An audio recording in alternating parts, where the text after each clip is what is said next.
మార్చి నెలలో ద్వాదశ రాశుల వాళ్ళందరికీ కూడా రాశి ఫలాల కోసం అందరూ ఎదురు చూస్తూ ఉంటుంటారు కదా.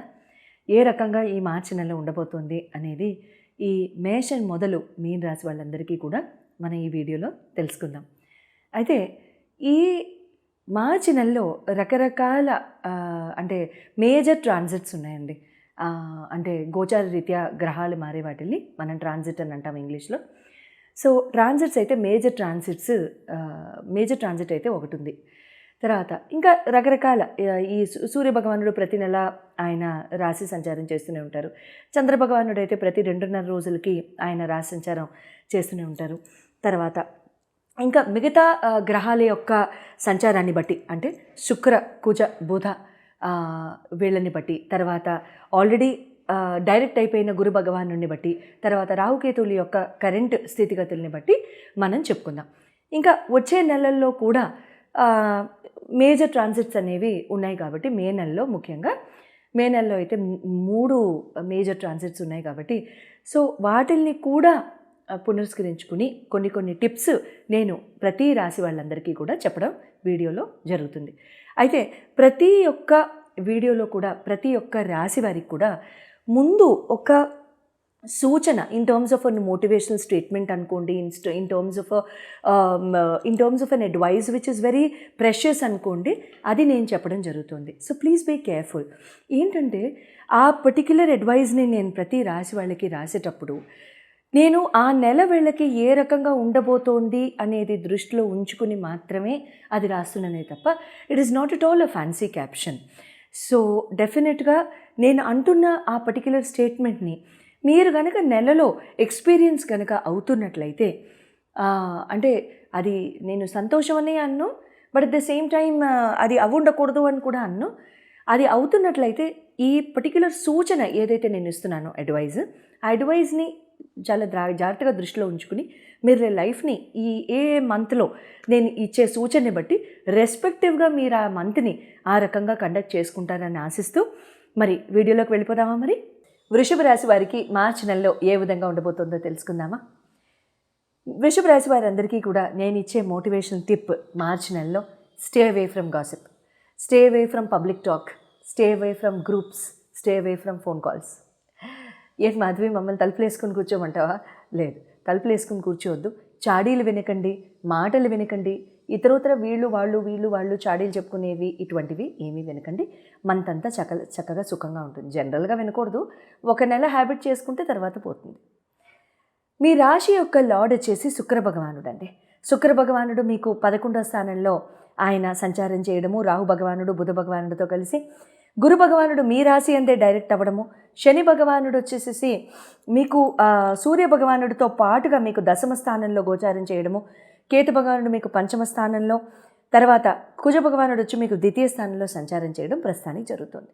ఇంకా మీ హెల్త్ రీత్యా మీ ఆరోగ్య విషయానికి వస్తే ఈ నెల ఎలా ఉండబోతోందని, శుక్ర భగవానుడు ఉచ్చస్థానంలో తనదైన ఉచ్చస్థానంలో ఉన్నారు కాబట్టి, అంటే తనకి ఉచ్చస్థానంలో ఉన్నారు కాబట్టి ఏ ఫుల్లీ ఎగ్జాల్టెడ్ స్టేట్ మంచిదే. ఇమ్యూనిటీ కూడా బాగుంటుంది. పెద్దగా మేజర్ హెల్త్ ఇష్యూస్ అంటూ ఏమి ఉండవండి. అంటిల్ అండ్ అన్లెస్ మనం ఏదన్నా పొరపాటున తినకూడనివి తినేసి, పొరపాటున ఏమన్నా జలుబు దగ్గులు ఎండలు కూడా ఎక్కువ అవుతున్నాయి కదా, పొరపాటున ఏమన్నా వస్తాయేమో, కానీ నిజంగా చెప్పాలంటే health is overall very good. Education పరంగా కనుక తీసుకున్నట్లయితే మీ పంచమ లార్డ్ బుధ భగవానుడు 11వ స్థానంలో రాహు శుక్రులతో కలిసి ఉన్నారు. Very good. ఏమవుతుందంటే ఇక్కడ మీకు క్లారిటీ బాగా వస్తుంది, ఫోకస్ బాగా వస్తుంది, మాటలు ఉంటాయి, అవతల వాళ్ళతో మీకు క్లారిటీ, మీ డౌట్స్ క్లియర్ అవుతాయి, ఎవరిని అడిగితే బాగుంటుందని అనుకుంటారు. బట్ ఇక్కడ ఏంటంటే ఇక్కడ టోటల్గా మీకు ఆ ఫోకస్ అనేది మీరు పెట్టలేకపోతారు. It's like say for example ఎవరో ప్రొఫెసర్ దగ్గరికి వెళ్ళాలి, ఎవరో ట్యూటర్ దగ్గరికి వెళ్ళాలి, మనం ఏదైనా స్కిల్స్ అండ్ సర్టిఫికేషన్స్ నేర్చుకోవడానికి. అక్కడ వెళ్ళడంలోనే మనకి ఫోకస్ కుదరదు, తీరా వెళ్ళిన తర్వాత మనకి క్లారిటీ వస్తుంది.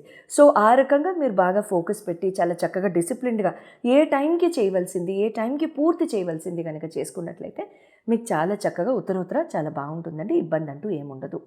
అయితే మైండ్ఫుల్ డిస్కషన్స్, మంచి అంటే పాయింట్స్ దొరికే డిస్కషన్స్, గ్రూప్ డిస్కషన్స్ కానివ్వండి, ఫ్రెండ్స్తో కానివ్వండి, చాలా చక్కగా పార్టిసిపేట్ చేసే టైం ఇది. So make use of this beautiful time and take care of your exams. తర్వాత మీకు ఎవరైనా గవర్నమెంట్ ఎగ్జామ్స్ కానివ్వండి, ఇలా ఎవరైనా రాస్తున్నట్లయితే ఈ మంత్ మీకు బాగుంటుందండి, ఇబ్బంది ఏమి ఉండదు, చాలా బాగా రాయగలుగుతారు. బట్ ఎక్కడ సిల్లీ మిస్టేక్స్ లేకుండా చూసుకోండి. 10th exams, intermediate exams, engineering, medical entrance, etcetera ఇంకేదైనా ఎగ్జామ్స్ అవుతుంటే కంట్రీలో, సో ఇట్లాంటి ఎగ్జామ్స్ అన్నీ రాసే వాళ్ళందరూ కూడా ఎట్టి పరిస్థితుల్లో సిల్లీ మిస్టేక్స్కి లోన్ అవుతారు. ప్లీజ్ ఆ సిల్లీ మిస్టేక్స్ని లేకుండా చూసుకోండి. లవ్ రిలేషన్స్ కనుక చూసుకున్నట్లయితే 5th హౌస్ని చూస్తాం కాబట్టి బుధ భగవానుడు ఆయన మీకు బాగానే ఉంది ప్రస్తుతానికి. కమ్యూనికేషన్ కూడా బాగుంటుంది. ఇందాక నేను అన్నట్టుగా కమ్యూనికేషన్ బాగుంటుంది, టుగెదర్నెస్ ఉంటుంది. అంటే కలిసి చేస్తారు ఏది చేసినా సరే, ఎక్కడా కూడా మీకు మిస్అండర్స్టాండింగ్ కానీ ఇలాంటివి ఏమీ రావు. ఏదైనా ఆచితూర్చి మాట్లాడుకోవడం, క్లారిటీ రావడం, అంటే నాకు చెప్పరు, నాకు చెయ్యరు, ఇటువంటి చాడీలు జనరల్గా వినపడుతూ ఉంటాయి కదా, ఇలాంటివి వినపడవు అనమాట, ఇబ్బంది లేదు. మ్యారేజ్ విషయానికి కనుక వచ్చినట్లయితే ఇక్కడ మీకు 7th లార్డ్ మీకు కుజ భగవానుడు అవుతారు కాబట్టి ఆయన మీకు సెకండ్ హౌస్లోనే సెకండ్ స్థానంలో అంటే ద్వితీయ స్థానంలోనే ఉన్నారు కాబట్టి ఇక్కడ కుటుంబాన్ని ఆయన ధనస్థానాన్ని కూడా చూస్తున్నారు కాబట్టి మంచిదే, ఇబ్బంది అంటూ ఏం లేదు.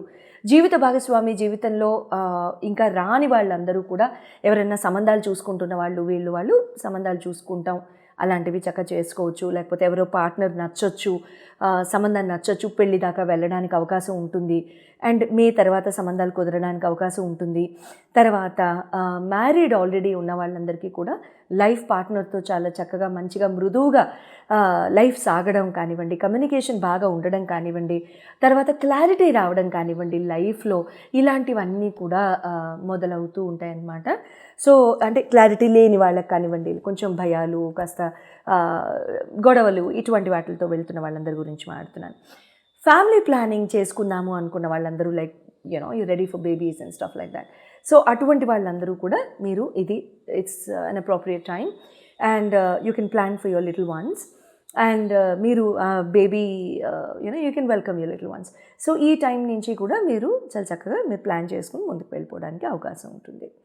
కెరీర్ అండ్ బిజినెస్కి కనుక వచ్చినట్లయితే నవమ దశమ స్థానాన్ని చూస్తాం కాబట్టి మీకు శని భగవానుడు మీకు నవమ దశమ స్థానానికి లార్డ్స్ కాబట్టి ఇక్కడ 29 మార్చి దాటిన తర్వాత ఏలినాటి శని అని అందరూ రకరకాలుగా మనం చెప్పుకున్నాం కదా.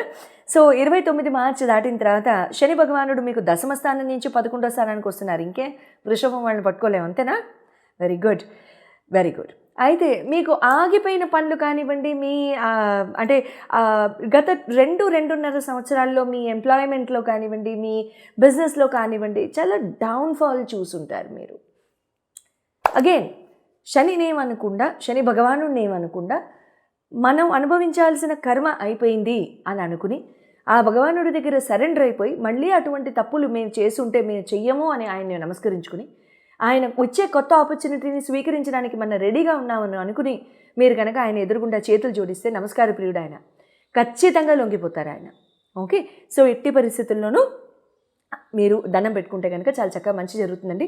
కొత్త కొత్త ఆపర్చునిటీస్ అవేవి కూడా వస్తూ ఉంటాయి, ఇబ్బంది అంటూ ఏం లేదు.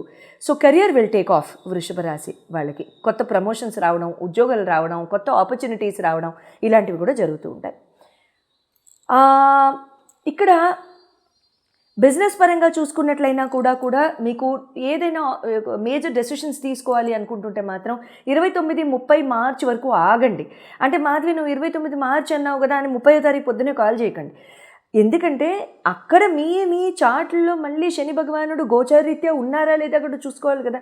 ఆయన రాశి యందు ఉన్నారా, అసలు మీకు మహాదశ ఏం జరుగుతుంది, అంతర్దశలు ఏం జరుగుతున్నాయి, శని భగవానుడు నెక్స్ట్ వచ్చేది ఎప్పుడు, ఆ డేట్స్ ఎప్పుడు, ఆపర్చునిటీస్ ఎప్పుడు వస్తున్నాయి, ఆ డేట్స్లో మీరు రెడీగా ఉన్నారా, డేట్లు అన్నీ అయిపోయాక అప్పుడు మనం రెజ్యూమే రాయడం మొదలుపెట్టామా? సో ఇవన్నీ కాకుండా ఉండాలంటే ఒకసారి చెప్పించేసుకుంటే అయిపోతుంది. ఆ డేట్స్ కూడా నేను చెప్పేస్తాను కాబట్టి రవి భగవానుడి యొక్క నవగ్రహ మంత్రం కూడా చేసుకోండి, శని భగవానుడి యొక్క నవగ్రహ మంత్రం చేసుకోండి, రాగి పాత్రలో నీళ్లు పోసుకుని రాగి పాత్రలో నీళ్లు సూర్య భగవానుడికి అర్ఘ్యం ఇవ్వండి, బుధ భగవానుడిని రోజు దండం పెట్టుకోండి, నవగ్రహ మంత్రం చదవండి, ప్రతిరోజు ఉదయాన్నే లేచి తులసాకులు కాస్త నమస్కరించుకుని అమ్మవారిని నమస్కరించుకుని పర్మిషన్ అడిగి అప్పుడు చేతులు జోడించి మాత్రమే తులసాకులు స్వీకరించాలి. తెలిసిందే కదా, పెద్దవాళ్ళు నేర్పే ఉంటారు ఇంట్లో. తులసాకులు తీసుకునేటప్పుడు ఇలా లాగేయడం, చింపేయడం, గుంజడం లాంటివి చేయకండి. అది మన జుట్టు కాదు గుంజడానికి. ఏమి సో అమ్మవారు. సో కాబట్టి నమస్కరించుకుని ఏ పూజ రీత్యా మనం చేస్తున్నాము అనేది చేసుకోవాలి. మళ్ళీ తిథులు పాటించాలి. మంగళవారం, ఏకాదశి, చతుర్దశి, అమావాస్య, పౌర్ణమి, తర్వాత అమావాస్య ముందు వచ్చే చతుర్దశి, అష్టమి, శుక్రవారాలు ఇటువంటివి అప్పుడు చేయకూడదు. తర్వాత ఆదివారం తాకూడదు. సరేనా? సో ఇంకేం రోజులు మిగిలే మాదిరి అని అంటారా? రైట్. అటువంటి అప్పుడు ఏదైనా గ్రీన్ పదార్థం తినండి. పుదీనాకులు నవ్వులండి, ఎనీథింగ్ గ్రీన్, ఇబ్బంది లేదు. ఓకే. సో ఈ రకంగా చేసుకుంటే దీంతోపాటు మళ్ళీ హనుమాన్ చాలీస్ మర్చిపోవద్దండి. సంవత్సరం మొత్తం ఇదే రెమెడీ చెప్తాను. I will repeat it again. ఎందుకంటే నాకు తెలిసి నేను ఎందుకు చెప్తున్నానో ఆ కారణం మాత్రం నేను మీకు చెప్పను. Because I want you to be safe. All the very best. Good luck.